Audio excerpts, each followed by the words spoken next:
Donc je vais excuser Francine Leroux qui est en vacances. Et nous accueillons Victoria qui a retenu de son long voyage. Point 1 de l'ordre du jour. Fonds budgétaire du bilan du compte de résultats et des annexes de l'exercice 2018 du CPS approbation. Et je passe la parole à la présidente.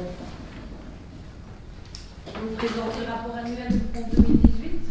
Donc, en termes de résultat global, le compte budgétaire 2018 du CPS se présente à l'équilibre par un prélèvement sur le fonds de réserve ordinaire de 52 126 euros, alors que le budget initial prévoyait un prélèvement de 87 000 euros. À l'exercice propre, le résultat présente un malique de 65 300 euros. Au 31 décembre 2018, les fonds de réserve étaient de 60 521 euros à l'ordinaire et 24 168 euros à l'extraordinaire. Alors, au service ordinaire, ce résultat à l'exercice propre s'explique notamment par une intervention communale inchangée depuis 2014 et qui s'élève à 588 254 euros. Ceci pour la dernière fois, vu que l'intervention communale pour le budget 2019 a été majorée de 110 000 euros. Des dépenses en matière de personnel en légère augmentation de 2,25% par rapport à l'exercice 2017 et qui s'explique principalement par l'indexation des salaires, une diminution des frais de fonctionnement de 6,1%, une augmentation significative de 12,5% des dépenses en matière d'octroi de revenus d'intégration. On peut noter que le CPS a dû octroyer pour 5 personnes un revenu d'intégration quand elles ont subi une sanction ONEM. Cela représente une dépense de 19 183 euros sur les 384 467 euros alloués pour les bénéficiaires du revenu d'intégration. On enregistre un déficit de 13 220 euros en matière d'initiative locale d'accueil. En 2017, il s'agissait d'un déficit de 4 400 euros. Et ce déficit découle notamment d'un taux d'occupation qui avoisine seulement 37% pour les 11 places ouvertes sur la commune de Jalais. Il faut savoir aussi que lorsqu'une place adulte est inoccupée, l'intervention s'élève à 40% du montant forfaitaire journalier octroyé pour une place occupée, soit 15,72 euros au lieu de 31,30 euros. Au 31 décembre, le CPS a fermé 6 places sur 12 et ne gère plus que 2 logements au lieu de 5. Nous avons mis fin à 3 groupes conflits avec le privé. On note aussi la stabilisation du montant du fonds spécial de l'aide sociale qui est de 58 737 euros. Et ce montant est influencé principalement par le nombre de jours prestés en article 60 et le nombre de repas à domicile distribués sur notre territoire. La réforme d'EPIS et sa généralisation à tous les bénéficiaires de revenus d'intégration avait permis en 2017 d'obtenir des recettes supplémentaires de 16 117 euros. Cette subvention, limitée à 1 an par dossier, correspond à 10% du montant de revenus d'intégration octroyé et est conditionnée à la signature effective du PIS dans les 3 mois à dater de l'octroi du revenu d'intégration. Tout ça pour expliquer qu'il y a une surcharge administrative qui n'avait pas lieu d'être avant, mais qui quelque part est compensée par ces 10%. En 2018, nous avons enregistré une recette de 24 386 euros et il faut noter 44 PIS conclus avec ces bénéficiaires de revenus d'intégration. On note également des dépenses et des recettes en matière d'insertion socio-professionnelle en nette diminution de plus ou moins 25%. Elle est due à la longue absence de l'agent d'insertion et en interne, même si on a pris certaines dispositions afin d'assurer la continuité du service, la diminution est là. Et il ne faut pas oublier que ce sont 12 personnes qui ont bénéficié de ce dispositif. Le service extraordinaire, on note la mise en réserve de 3 039 euros qui correspondent au solde du crédit des travaux d'aménagement de la maison d'Herbiester dont nous sommes propriétaires. Je ne sais pas s'il y a des questions par rapport au compte du CPS. Des questions, Jacques? Non, nous allons simplement exprimer le même vote que nos collègues du Conseil de l'action sociale. Donc, nous votons pour.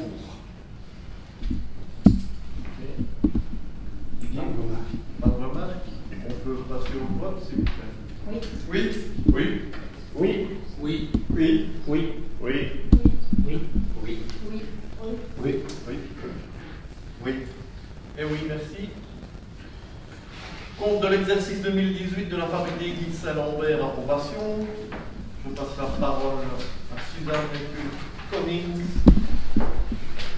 qui s'occupe des fabriques d'église. Alors, après vérification, les recettes globales se montent à 204 498,92 €.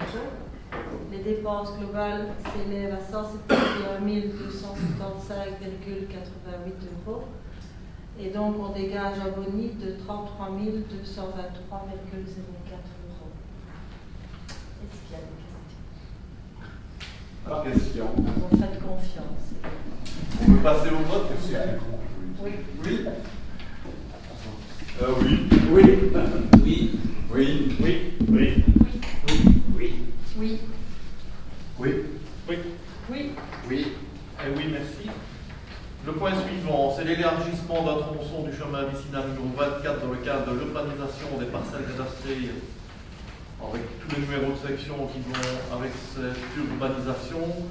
C'est rue des Fosses à 4845 Jalais. Là, je vais passer la parole à Éric Laurent, les chemins de l'urbanisme. Oui, comme le bourgmestre vient de le dire, c'est dans le cadre d'une urbanisation de plusieurs parcelles. Il s'agit d'élargir la voirie à 5 mètres de large, à créer un trottoir, un espace de trottoir surélevé et sur toute la longueur du lotissement. Et pour cela, il y a une emprise à faire. Donc le propriétaire doit céder à la commune environ 220 mètres carrés. Voilà, c'est pour faire cet aménagement de lotissement.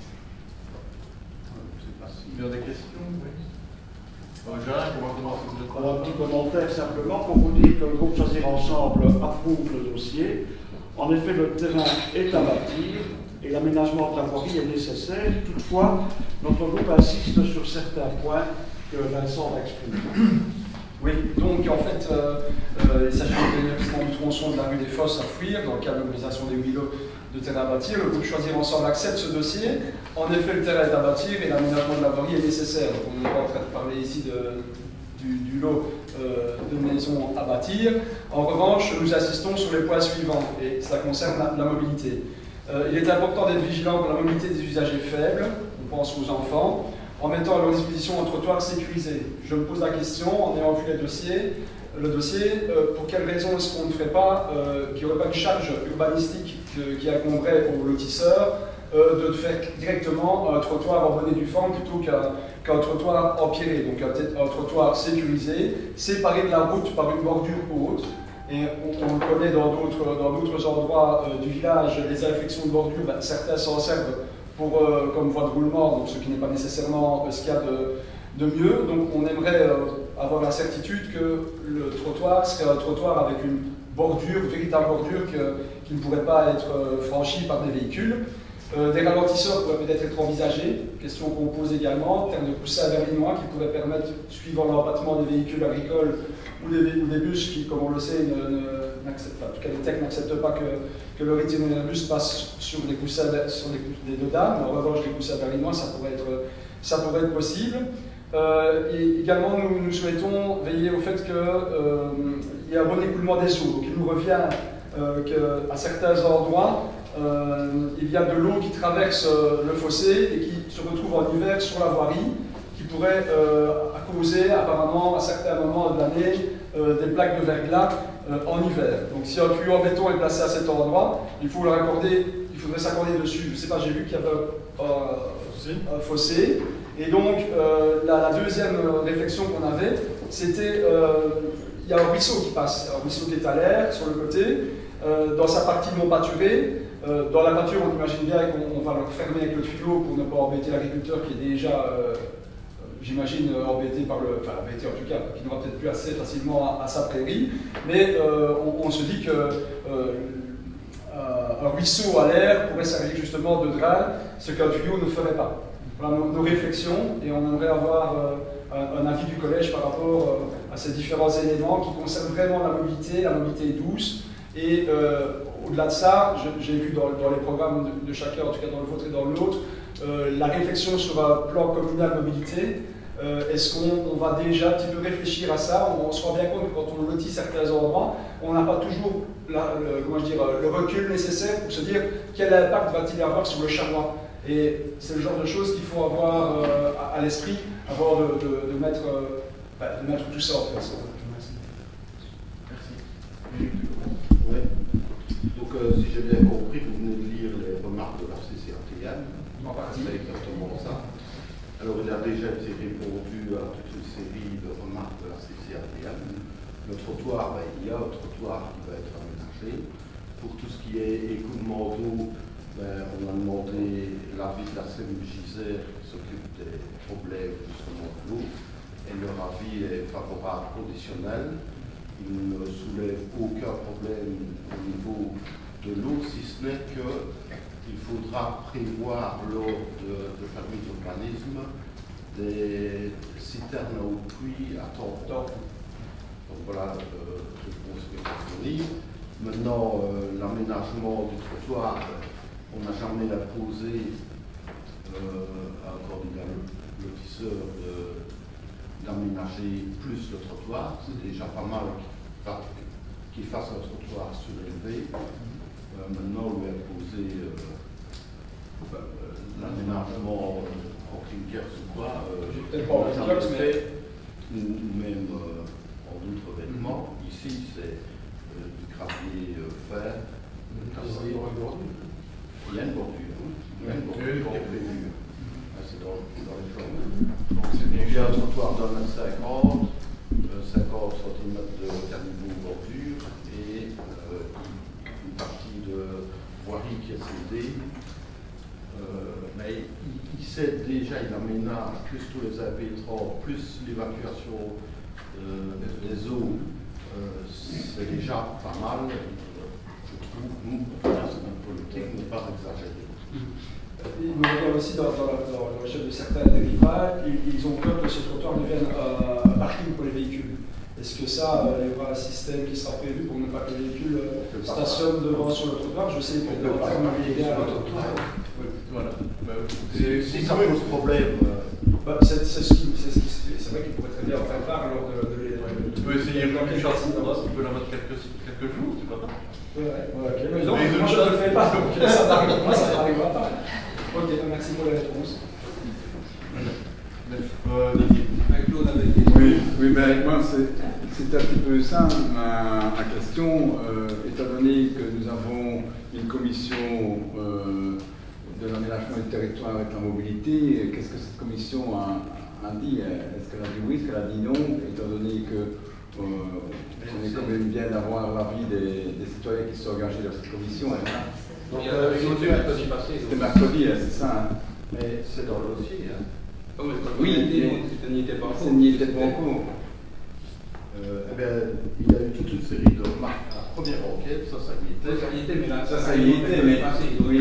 Et alors, à la deuxième enquête, il y a moins de remarques, sauf le fait de reprendre certaines remarques qui avaient déjà été formulées précédemment, pour lesquelles il y avait d'ailleurs déjà des réponses. Par exemple, sur l'écoulement des eaux, très bien pris. Et comme je l'ai expliqué, là, c'est Oui, d'accord. Mercredi passé, ils ont donné favorable. Donc c'est favorable conditionnel. Au Donc conditionnel. c'est défavorable la première fois, Oui, et la deuxième fois c'est favorable conditionnel. C'est à propos des avant, parce que Et c'était. par des clinkers, l'évacuation des eaux, etc. Voilà. Ça va? Nous pouvons passer au vote, s'il vous plaît. Oui. Oui. Oui. Oui. Oui. Oui. Oui. Oui. Oui. Oui. Oui. Et oui, merci. Le point 4 de l'ordre du jour, c'est le règlement relatif à l'implantation et à l'exploitation de cannabis shop ou assimilé, adoption. En fait, je suppose que vous avez suivi la presse ces derniers mois qu'il y a eu un problème d'installation comme ça d'un shop cannabis légalisé, on va le dire comme ça, un SPA, et qu'un arrêté a été pris au règlement relatif à l'installation de ces shops, a été pris par la ville de Spa. Et disons que on vous propose de le prendre pour pouvoir avoir quelque chose si jamais, dans un futur proche ou lointain, ce genre d'établissement voulait s'installer sur la commune de Genève. De cette façon-là, on pourrait leur dire, écoutez, faites quand même attention, il existe déjà un règlement, et voilà, tout simplement. C'est pour cette raison qu'on vous le propose, pour prendre les devants si jamais, peut-être, ben, voilà. C'est par précaution, ouais, parce qu'on nous a conseillé simplement de le faire. Y a-t-il des questions, Didier? Pas de question. Pas de question. On peut passer au vote alors, s'il vous plaît? Oui. Oui. Oui. Oui. Oui. Oui. Oui. Oui. Oui. Oui. Oui. Oui. Oui. Oui. Oui. Oui. Et oui, merci. Le point suivant, PCDR, c'est le rapport annuel sur l'état d'avancement de l'opération de développement rural. C'est le rapport 2018 de la CLDR. Ben, pour les personnes qui font partie de la CLDR, la semaine passée, le rapport 2018 est passé à la CLDR pour approbation.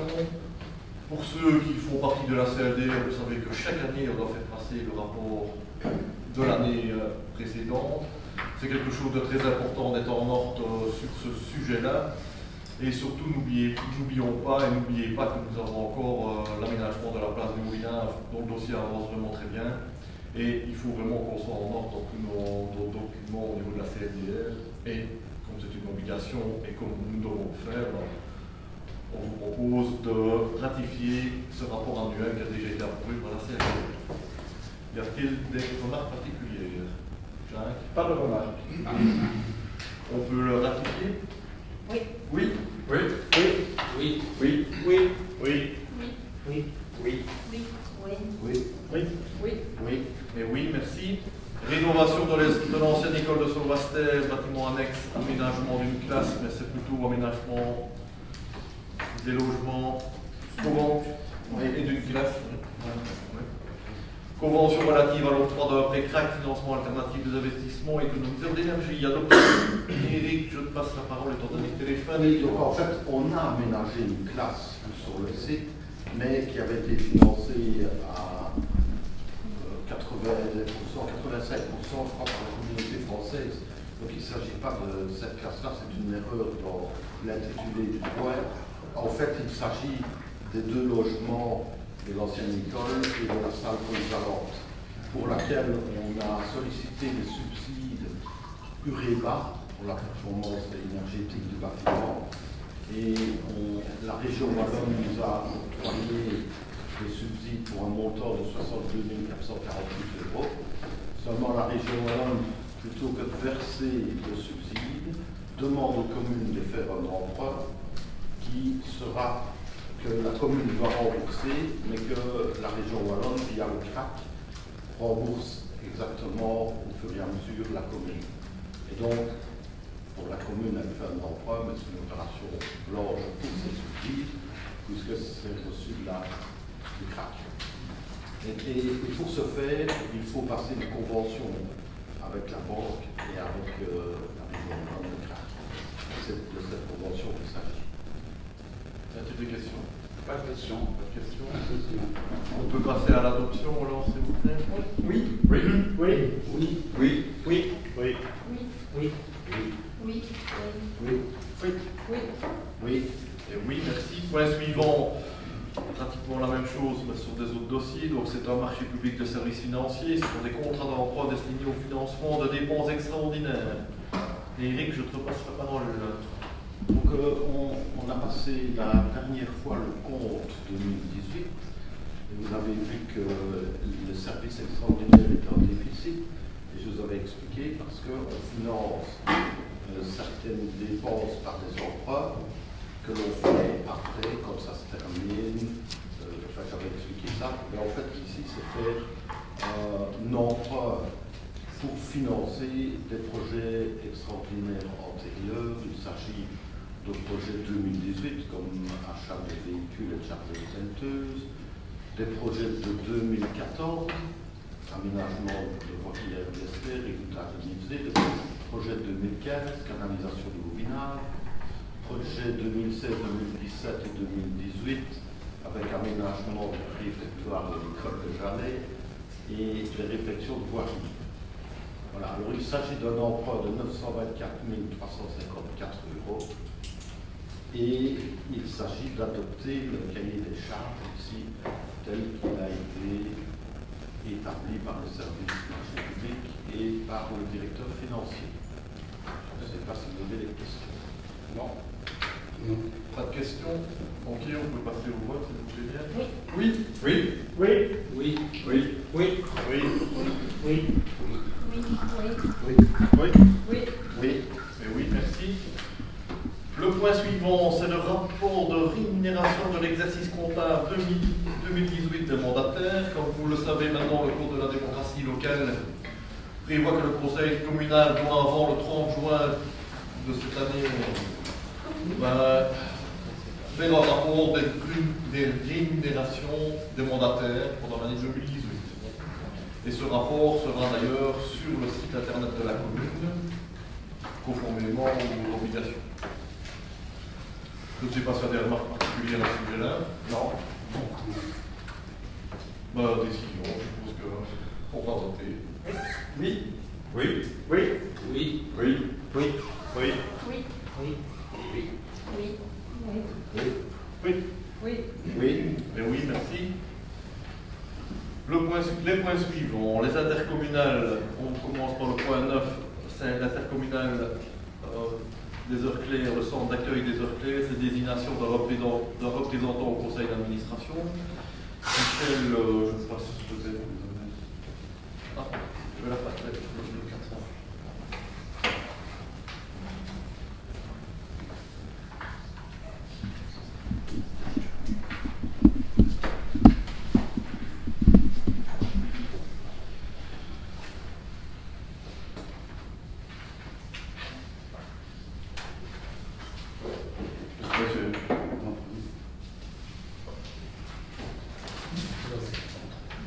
Le premier, c'est le centre d'accueil des heures claires.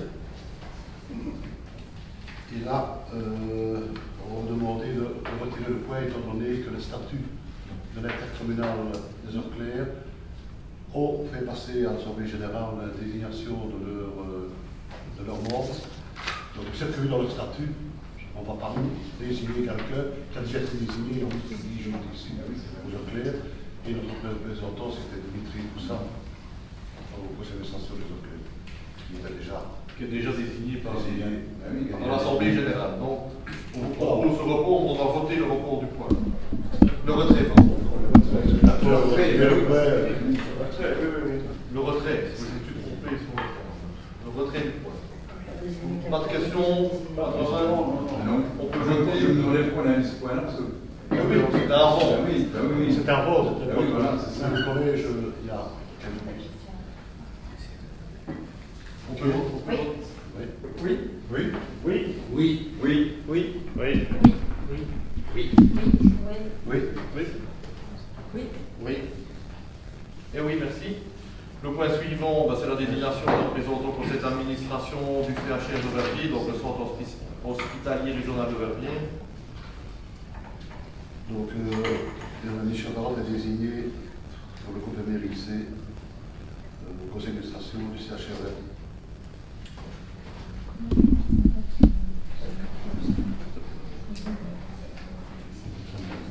Oui. Disons qu'on ne va pas. Je suppose que vous n'avez pas demandé le vote secret.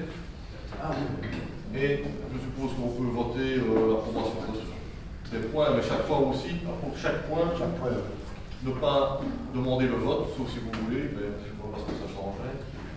Et puis il faut bien qu'on vote le représentant désigné. Ok. Oui. Oui. Oui. Oui. Oui. Oui. Oui. Oui. Oui. Oui. Oui. Oui. Oui. Tu ne sais pas? Si. Oui. Et oui, merci.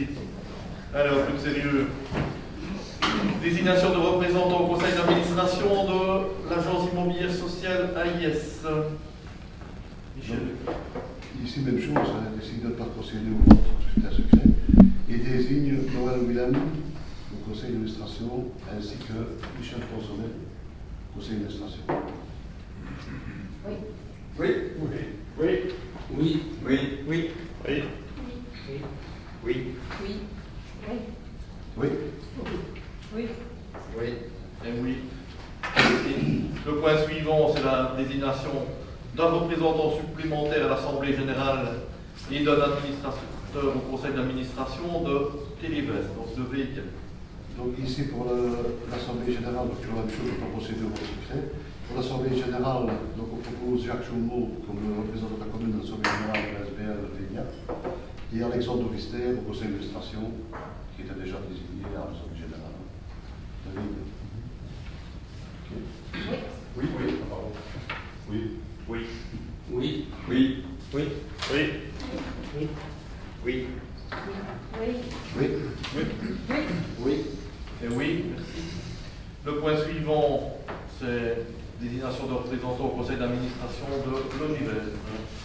Alors Givestre, donc toujours la même chose, en procédure au secret, et on désigne Noël Willem au conseil d'administration de Logivestre.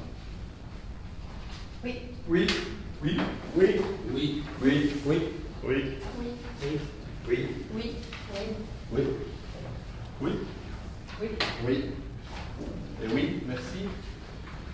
Alors maintenant, ce sont les points de l'ordre du jour des assemblées générales ordinaires des assemblées générales ordinaires. Alors on commence par l'assemblée générale ordinaire des Nodiac. Je prends l'approbation des points de l'ordre du jour. Concernant les Nodiens, nous allons nous abstenir puisque il apparaît que dans les décisions qui ont été prises, il y aura une diminution des rentrées pour toutes les communes, les dividendes pour les communes. Donc, vous avez des chiffres? Oui. Ah ben, s'ils sont, d'après la presse, ils seraient en déficit de 93 millions.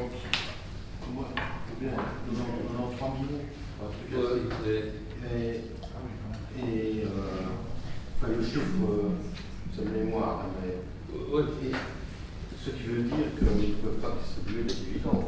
C'était la Ils proposition. ne peuvent pas distribuer les dividendes. Et on avait inscrit au budget 104 000 € de recettes, puisque c'était le chiffre qui nous avait été annoncé. On peut l'inscrire, quand on nous l'annonce. Donc nous allons nous abstenir pour ce point.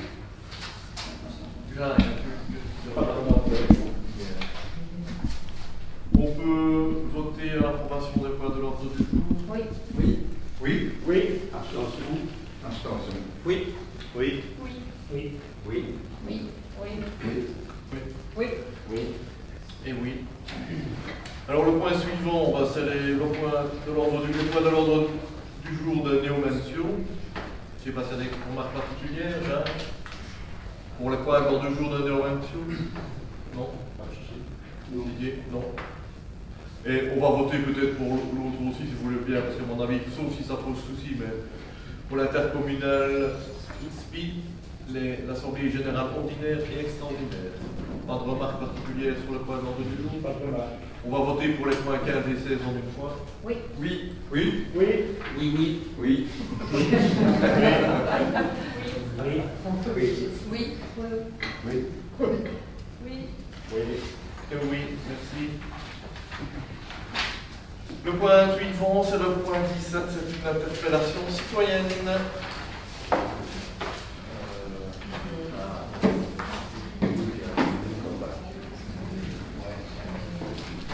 C'est ça, monsieur Birnet. On a dit de ce qu'il a.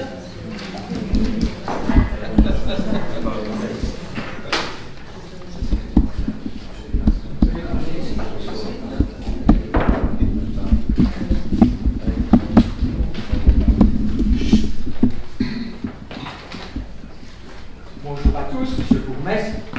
Bien, monsieur le bourgmestre, je vais vous parler tout ce qui est rafraîchissant par cette canicule.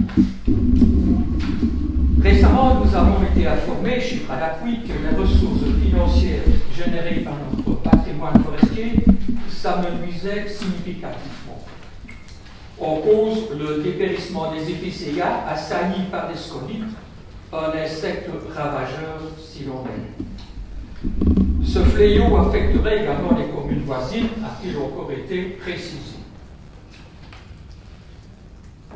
Heureusement pour eux, nos voisins temporisent ce manque à gagner grâce à l'exploitation de l'eau de source très présente dans notre région. C'est ainsi que lors d'une émission télévisée, nous apprenons de la bouche du maire de Stoumont que cette commune perçoit pour le budget ordinaire des royalties à hauteur de 230 000 € pour des prélèvements d'eau par une société active dans le secteur de l'eau en bouteillerie. La presse sérieuse, quant à elle, relate le fait que Teux fournit de l'eau en quantité au nouveau terme spadois et qu'un conflit serait né entre eux à propos d'une facture d'eau impayée de 200 000 €. 200 000 €, monsieur Bourges. À Ouem, le collège ne ménage pas ses efforts pour fournir à sa population, via un réseau communal, de l'eau traitée par ultraviolet, ce qui réduit drastiquement le chlore utilisé pour assurer la potabilité de l'eau.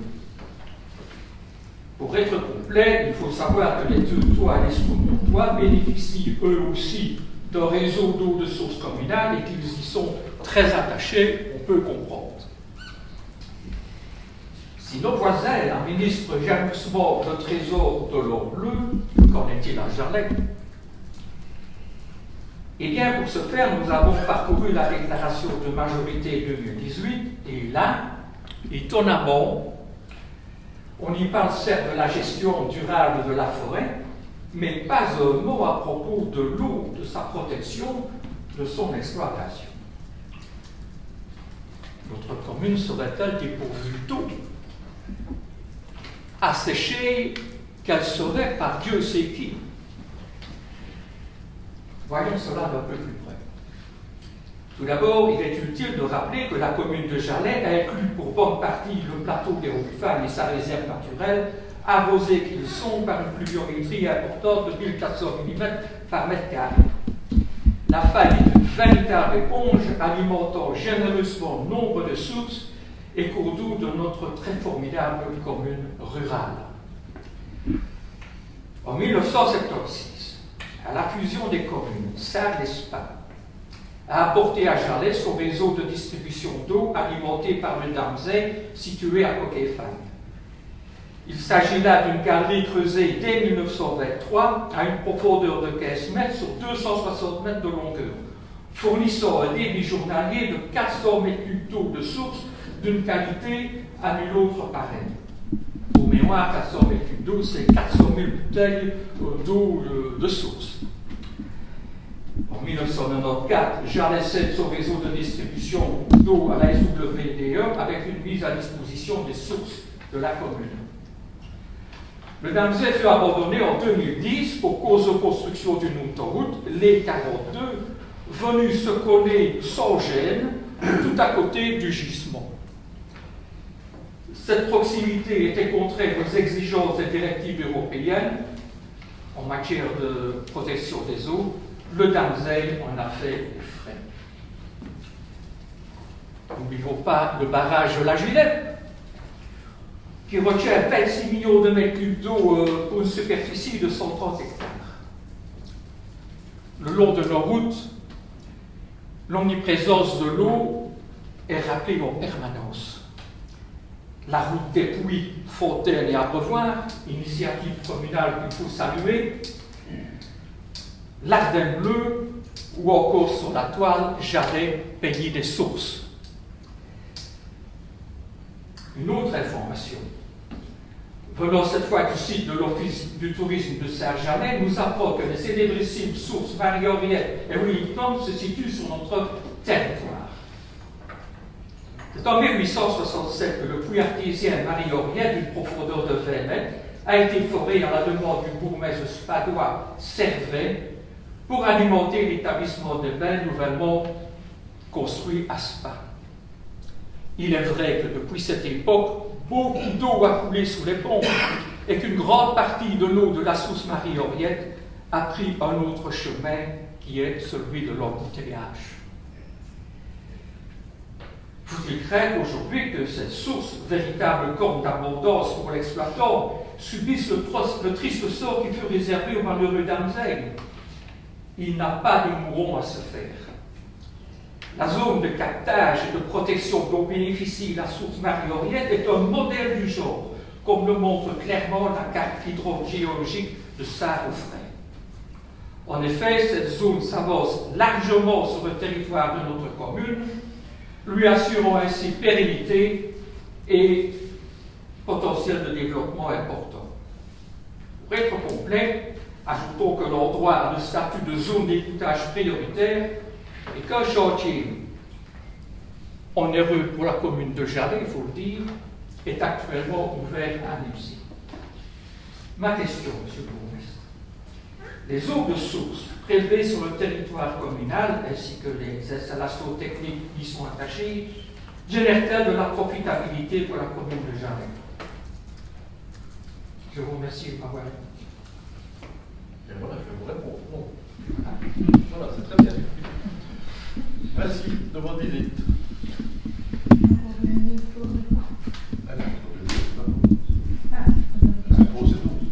La réponse, je l'ai donnée. Non. Non. Oui, il faut la commenter, monsieur le bourgmestre. Bon, je n'ai pas commenté. Pardon. Il n'y a pas de débat à avoir sur une présentation citoyenne. Bien. Si vous posez une question, je vous réponds.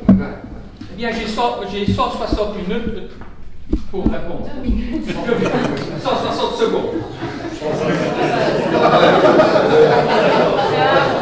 Bien, monsieur le bourgmestre, j'ai l'impression d'entendre tour à tour un lobbyiste actif dans le secteur de l'eau et celui d'un vieux briscard de la politique qui élude les questions.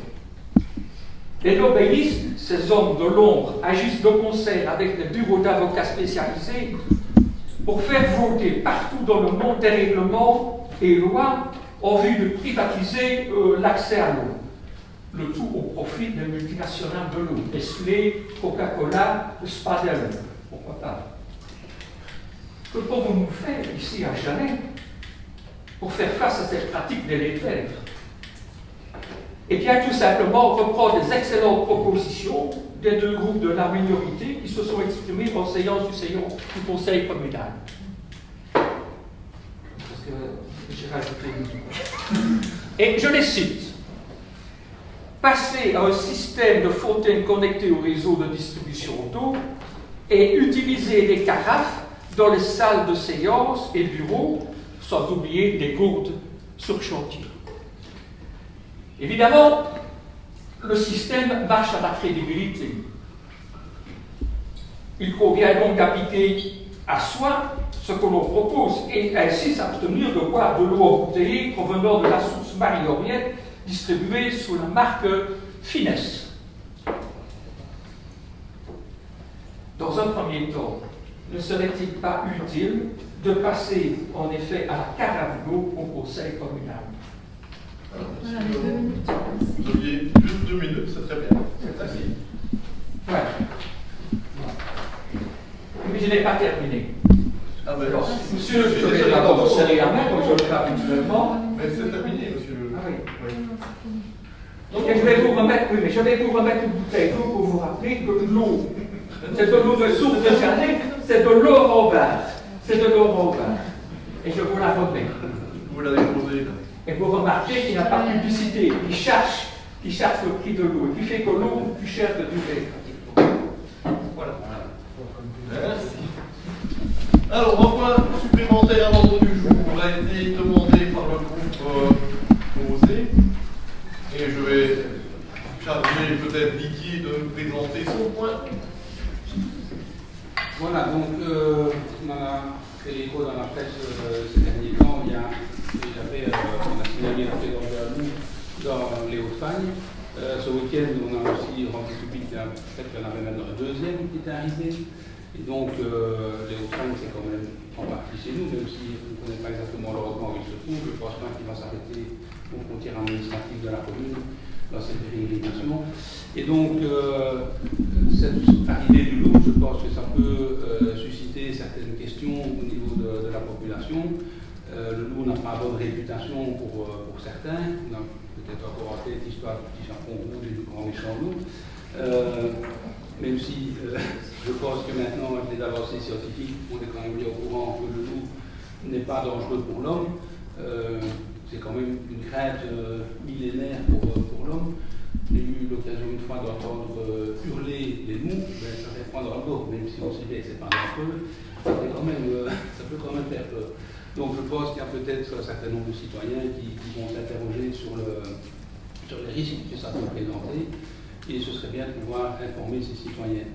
Une autre catégorie de population concernée, c'est évidemment les éleveurs, puisque le loup peut s'attaquer à du bétail, du petit bétail comme des moutons, des brebis, des chèvres ou même des veaux. Et donc, les éleveurs pourraient craindre que leurs cheptels ne soient attaqués par le loup. Il y a des moyens de se protéger. Il y a différentes techniques qui sont mises en œuvre déjà depuis un certain temps en Italie, en Suisse, en France, en Allemagne. Donc, il faudrait peut-être aussi essayer de voir comment on peut renseigner nos éleveurs à ce sujet-là. Il y a différents systèmes qui existent. Il y a un réseau de bénévoles qui est en train de se mettre en place, pour le moment principalement en région flamande, pour aider les éleveurs à monter des clôtures électrifiées qui respectent, qui sont bien dans les caractéristiques qui permettent d'éviter les loups. Donc là aussi, je pense qu'il faut essayer d'informer les personnes concernées. Et puis alors, évidemment, il y a nos chasseurs qui pourraient craindre l'arrivée du loup, parce que ça pourrait être pour eux un concurrent. Le loup pourrait venir décimer le gibier qui est abondant dans nos forêts. Oui. Laissez-moi les Je suis bien d'accord avec vous. Pour le moment, les chasseurs n'arrivent pas à atteindre leur plan de tir, donc s'ils avaient une aide naturelle, ça serait peut-être pas plus mal. Mais bon, les chasseurs peuvent peut-être craindre que le loup va se prendre aux belles pièces, aux beaux trophées qu'ils devraient pouvoir eux-mêmes chasser. Je ne pense pas que ce soit le cas. Le loup s'attaquera plutôt aux animaux faibles, malades ou aux jeunes animaux. Pour attaquer un cerf ou un sanglier, il faudrait que ce soit une meute déjà bien, avec une bonne dizaine d'individus au minimum, ce qui est loin d'être le cas dans les individus qui sont pour le moment isolés chez nous. Mais je pense que là aussi, il faudrait pouvoir donner l'information aux chasseurs et aussi s'assurer que les chasseurs ne vont pas voir le loup comme un trophée pour eux aussi, parce que je pense que certains pourraient tenter d'éliminer un concurrent. C'est vite fait, au milieu des mois, personne ne le sait. Je retrouve une dépouille, on ne sait pas comment il est mort. Donc la proposition que nous formulons serait d'inciter les chasseurs à suivre une charte, simplement où ils s'engagent à ne pas tuer les loups. Il faut savoir que les loups sont protégés par la Convention de Berne, par la directive Habitat, par la loi belge, sur la nature, etc. Mais ça n'empêcherait pas peut-être certains de passer outre. Donc notre proposition, ce serait d'adopter un plan communal avec comme premier élément d'établir une collaboration active avec le département de la nature et des forêts ainsi qu'avec le réseau loup qui existe au niveau de la région wallonne, qui pourrait fournir des informations. Ils ont des gens qui peuvent participer à des séances d'information si nécessaire. Organiser avant la fin de l'année 2019 au moins une action de sensibilisation à destination de la population pour l'informer de la manière de se comporter en présence éventuellement d'un loup. Organiser avant la fin de l'année 2019 une séance d'information pour expliquer aux agriculteurs les moyens qui existent pour éviter des attaques sur le bétail et leur faire savoir comment se faire indemniser le cas échéant. La région wallonne a introduit le loup comme dans la liste des animaux qui peuvent provoquer des dégâts pour lesquels il y a une indemnisation qui est prévue. Rendre obligatoire la sensibilisation des chasseurs sur la protection du loup préalablement à l'organisation des chasses communales et rendre obligatoire l'adhésion des chasseurs à une charte interdisant l'abattage de loups comme condition de vocation des chasses communales. Voilà notre proposition. Bien, merci. Ben, je vais vous dire directement que dans un premier temps, dans l'immédiat, on ne va pas répondre favorablement au amendement parce que ça va demander une charte de travail pour l'administration gigantesque d'organiser toutes ces réunions que vous voulez faire avant l'année 2019, des réunions d'information ici, des informations là-bas, rencontrer des personnes qui font partie d'un réseau loup. On n'est pas enchanté pour le moment de faire ce genre de choses. Et je vous dis tout à fait honnêtement que pour l'instant, nous n'allons pas répondre favorablement à votre demande. Parce que je crois qu'on est encore loin d'avoir des gros soucis avec les loups. En tant plus, on verra bien comment on procédera, mais pour l'instant, je crois que honnêtement, on n'a pas besoin de se charger de ce travail supplémentaire. Je n'ai pas l'impression que la demande est tellement en avance. Faire une information, comme c'est rédigé, c'est organiser une action de sensibilisation. Vous pouvez le faire, hein, vous en faites régulièrement. Je vous en prie, faites-le. On y pense, on va le faire. Ben oui. Si je peux me permettre, Président, c'est que nous avons voté tout à l'heure un point en prévention d'un choc éventuel. Alors du jour, je pense que c'était le point... Oui, voilà. Tout à fait. C'était le point 4. Ben, ici, c'est dans la même idée. Hein. Voilà, oui, mais je dis que pour je l'instant... pense que gérer, c'est prévoir. Je ne dis pas que c'est... Voilà, je dis pour l'instant, on ne répond pas favorablement à votre demande. Voilà. On va devoir voter sur cette décision, mais je vais quand même attendre pour voir si le groupe de Jacques a quelque chose de particulier à dire à ce sujet-là.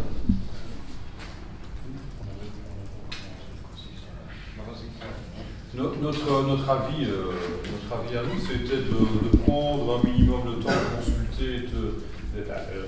On ne savait pas comment ça allait se dérouler ici ce soir, mais notre avis, c'était de prendre le temps de consulter les personnes concernées, c'est-à-dire, je ne parle pas des loups, mais des agriculteurs, voilà. Mais on trouve que c'est une bonne initiative. Il n'y a pas de difficulté par rapport à ça, c'est une bonne initiative. Maintenant, on n'a pas pris en compte tous les aspects, évidemment, administratifs liés à cette demande, mais ça, bon, c'est pas notre rôle non plus. Mais notre première réaction, c'était de se dire il faudrait peut-être avoir un avis de personnes sur le terrain. Voilà. Et puis après, prendre une décision communale. Tout à fait, et puis on verra bien. Je n'ai pas dit que l'initiative était mauvaise. J'ai dit que pour l'instant, on ne va pas se lancer dans un sujet comme ça, surtout qu'on nous met un peu des échéances comme ça, avant telle année, avant la fin de l'année, avant ceci, avant cela. Et nous verrons bien dans le futur comment ce qui se passe, comment ça évolue, mais il faut bien vous dire que ce soit les instances agricoles et autres, ils sont déjà bien au courant. Le loup est protégé, on ne peut pas le chasser, c'est normal. Donc, pourquoi encore rajouter des choses qui ne sont pas nécessaires? À mon avis, tout n'est pas nécessaire dans cette histoire. Il y a des choses qui sont bonnes, mais pour l'instant, je dis bien pour l'instant, on le met en stand-by et c'est ce qu'on vous demande. C'est ce qu'on fera d'ailleurs, c'est ce qu'on va faire. On nous demande, pour l'instant, on ne veut pas répondre positivement à cette demande, mais l'initiative est là, elle est correcte, hein, je ne discute pas dessus. Voilà. Donc ce que je vous propose, moi, c'est pour l'instant mettre la demande qui a été faite par le proposé, on va dire, en veille, en attente, ou ne pas accepter votre demande maintenant. Voilà. On va plutôt le voter comme ça. Voilà. On va voter. Abstention. Abstention. Abstention. Abstention. Oui. Oui. Non. Non. Non. Non. Non. Oui, attendez, parce que la question, Moi je vais vous dire non, mais la question c'est de ne pas répondre pour l'instant. décider de ne pas répondre Ah. Oui. positivement, ça va? Le point est posé à l'ordre du jour.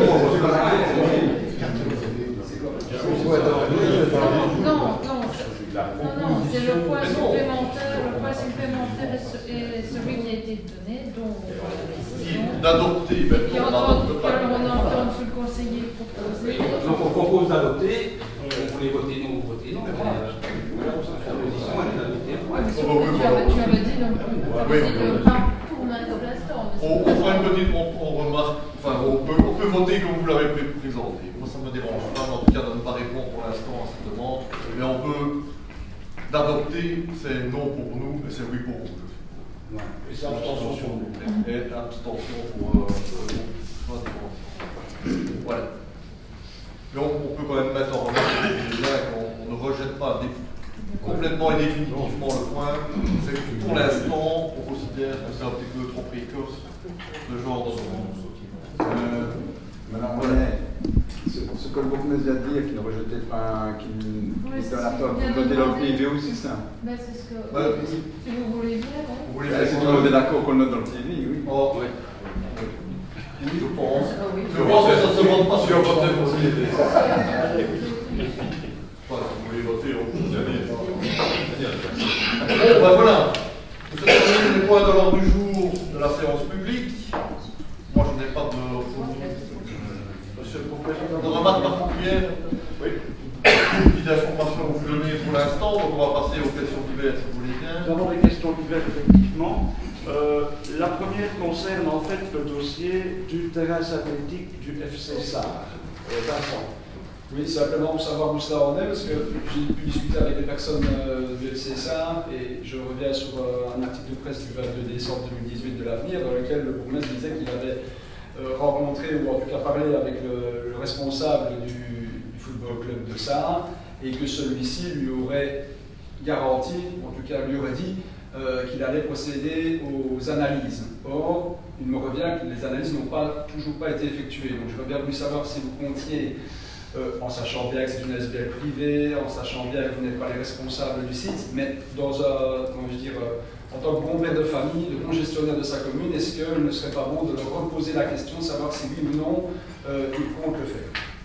On leur posera la question, parce que à l'heure actuelle, je ne sais toujours pas si l'on fait ça. Non. Ou si les ont ou pas. Maintenant, Je sais pas, je peux eu le on leur posera la question, mais mais comme vous dites, demain, je prends contact avec le président. comme vous dites, on est dans un lieu chez des privés qui sont quand même censés pour l'intérêt de la population de le faire, ils nous ont dit qu'ils le feraient, on va leur demander. Voilà. Une deuxième question. Une deuxième question concerne la mobilité douce dans le village d'Erquester. Oui, donc moi j'ai été interpellé par une citoyenne d'Erquester qui a la maman d'une petite fille qui a été renversée récemment donc, près de la salle de l'Union. On ne revient pas sur l'accident lui-même qui est en tour, qui est en droit, mais elle se posait des questions quant à la pertinence de garder un sens unique dans ce sens-là, pour la raison suivante. On a souvent des enfants qui remontent de la cabane des scouts le samedi. Quand ils reviennent, je ne me fais pas un dessin, ils passent très régulièrement par la petite ruelle pour retourner sur le centre d'Erquester, voire retourner dans Jalais. On se doute bien que cette voirie ne pourrait pas répondre aux prescrits légaux pour un sens unique limité, parce qu'elle n'est pas assez large. En revanche, je trouve que la question était intéressante parce que quand ils reviennent de la cabane des scouts, ils passent devant Melchamp, ils passent près du restaurant et également la route qui revient de la nationale du lac. Et donc là, ça fait 3 priorités de droite. Est-ce qu'on ne pourrait pas mener une réflexion sur l'éventuelle pertinence de changer ce sens de tracé, de trajet, et de proposer, si les citoyens étaient d'accord, s'il n'y avait pas de risque majeur pour les riverains, en tout cas de réfléchir à cette opportunité-là. La personne demandait également à ce qu'on puisse installer des panneaux préventifs à cet endroit-là.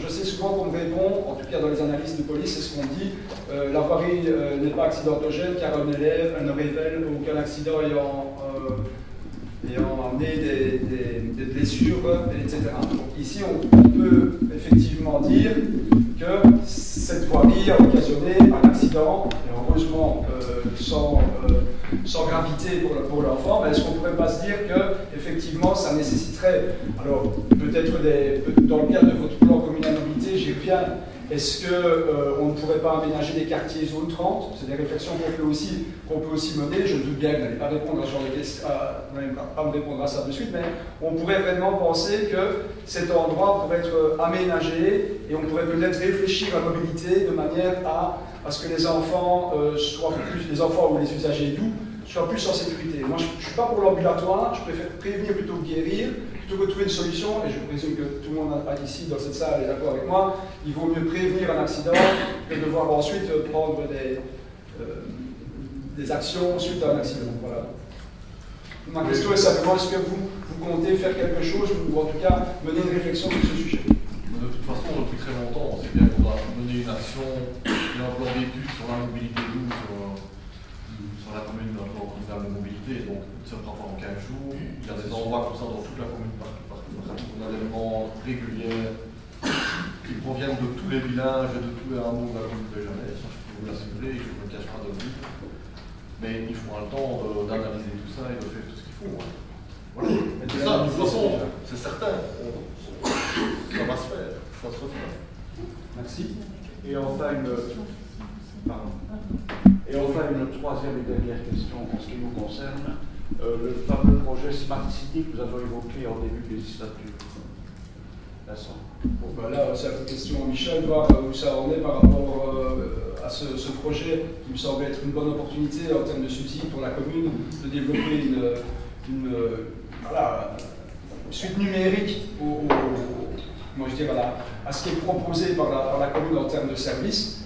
Et donc, bah, comme on est à l'aube des grandes vacances, je me dis que dans un devoir de l'été, je pourrais un peu regarder ce qui est fait et revenir en septembre peut-être avec des concrets. De temps en temps, vous retour avec les nouvelles aussi la région allemande, dans le site où c'est qui veut sortir. On en fait beaucoup plus.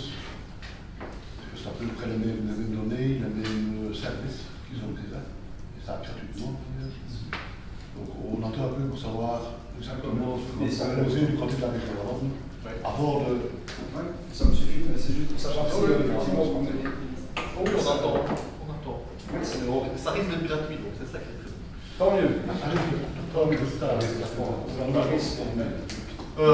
Didier, vous avez une question posée par Claude. Oui, voilà. Donc, je dois envoyer ce matin, c'est un peu le temps, mais. Non, pas de problème.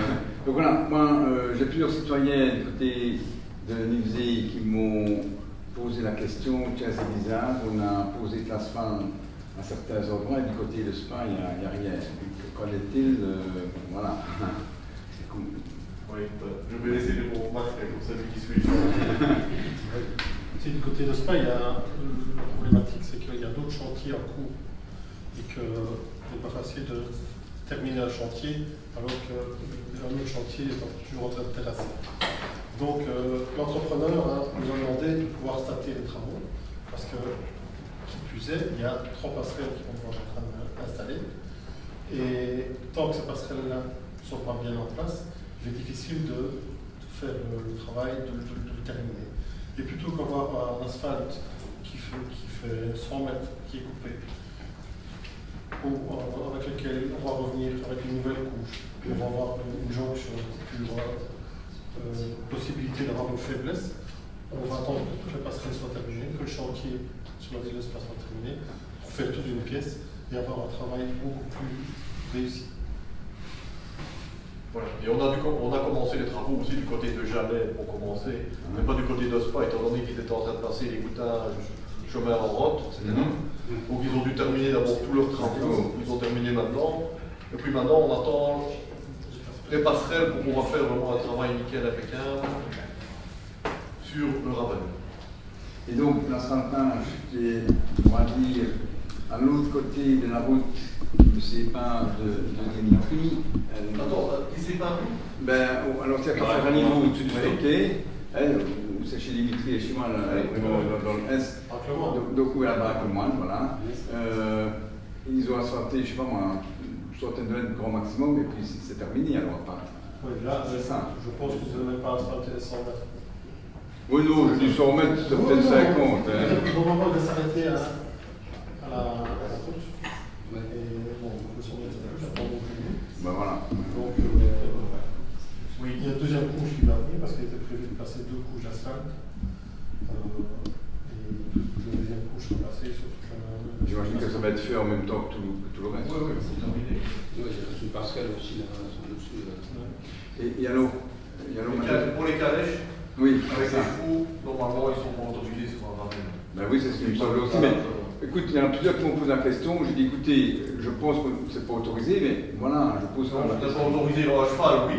Oui. Les chevaux. Mais oui, Il y a les attelages. Hein. Ouais. Alors, on va essayer d'aménager le bas-côté pour que les chevaux puissent circuler agréablement. Et les joggeurs aussi. Les faire courir sur un coussin. Un coussin, oui. C'est pourquoi au départ, si vous vous souvenez au départ, moi j'avais dit pourquoi est-ce qu'on asphalt, parce que même au vélo c'est beaucoup mieux. Non, c'est les liaisons Ravel, c'est une obligation. Mais oui, chez les ils veulent des maillages et des ravels asphaltés. Mais c'est pas pour ça qu'on ne peut pas prévoir à côté un petit aménagement. Oui, d'accord, oui. Ils ont abîmé la racine des arbres aussi en rapport à la terre. Oui. C'est bien qu'ils mettent. Voilà, mais il y a quelques arbres qui sont un petit peu. D'autres questions? Ok, donc on continue seul. Didier, pas d'autres questions? Non. Encore une petite question concernant la propreté publique. Nous nous sommes rendus compte qu'à l'entrée de la promenade de la vallée de la Hogne, il y a 2 poubelles qui assez régulièrement débordent. À l'entrée de la vallée de la Hogne. Oui, mais où? Mais c'est près du Pont-Bélé. Pont du Centenaire. Pont du Centenaire, c'est autre chose. Mais ça date de l'extra-trait. C'est le 7 mai, ça. Donc c'était un jeudi. Et donc on a envoyé un mail à l'administration et on dit que l'administration, le vendredi, il n'y avait peut-être plus personne l'après-midi pour s'occuper de cela. Ce que je comprends fort bien.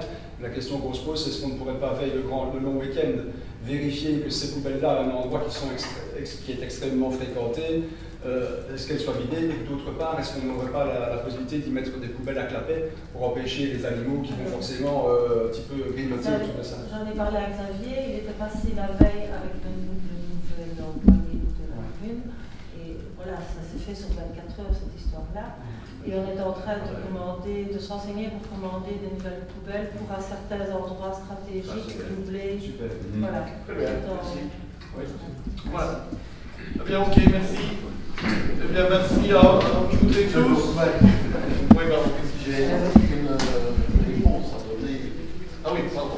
La dernière fois, lors du compte 2018, il y avait une question à propos de la consommation du diesel. Oui. Alors, les réponses étaient, à juste titre, l'augmentation du prix du diesel, évidemment, qui a explosé. Le fait qu'on a des citernes, qu'on remplit les citernes, et qu'il faut voir à quel moment on les remplit. Mais alors, il y a un troisième élément, c'est qu'il y a la balayeuse de la commune qui est intervenue, en plus des autres véhicules, et qui consomme énormément, vu le travail qu'elle effectue, évidemment. Donc, c'est un élément complémentaire pour la question qui est. C'est 10 litres alors, donc par jour, le total par semaine et le total par mois. Ouais, ça fait beaucoup de litres. Et elle tourne beaucoup. Hein. Oui, elle tourne. Si, Eric. Donc c'est pas la faire tourner comme ça. Non. Eh bien, ok, merci à toutes et à tous et une bonne soirée.